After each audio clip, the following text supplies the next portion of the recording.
প্রিয় সম্মানিত মৎস্যচাষী ভাই ও বন্ধুরা, আপনারা কি দেশীয় মাগুর মাছের রেণু চাষ করতে চান? দেশীয় মাগুর মাছের রেণু খুঁজছেন, সংগ্রহ করতে পারছেন না? তারা অবশ্যই আমাদের ভিডিওটি দেখুন। আর স্ক্রিনে দেওয়া নাম্বার রয়েছে, আপনারা চাইলেই দেশীয় মাগুর মাছের রেণু আমাদের কাছ থেকে সংগ্রহ করতে পারবেন। এবং রেণুর চাষ বিষয়ে, রেণুর খাবার বিষয়ে জানতে আমাদের ভিডিওটি ধৈর্য সহকারে দেখুন।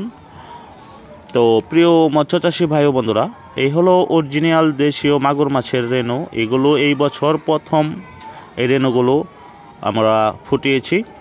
তো আপনারা যারা দেশীয় মাগুর মাছের রেণু চাষ করতে চান, তারা অবশ্যই পুকুর ভালো করে ক্লিন করে নিতে হবে। পুকুরে বাজে কোনো মাছ থাকা যাবে না, তাহলে আপনারা এই দেশীয় মাগুর মাছ চাষ করে লাভবান হতে পারবেন।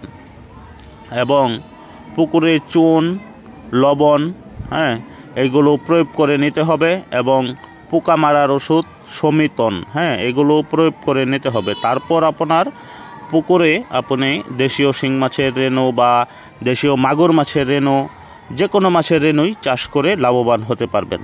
এবং রেণু অবশ্যই চাষ করার অনেক নিয়ম কারণ আছে, যা আপনাদেরকে মেনটেন করে রেণু চাষ করতে হবে। আর সবথেকে বড় বিষয় হলো যে রেণুর খাবার কিভাবে প্রয়োগ করবেন। রেণুর খাবার আপনারা ডিম সিদ্ধ করে ডিমের কুসুম দিতে হবে। এবং কয়দিন পর্যন্ত খাওয়াবেন,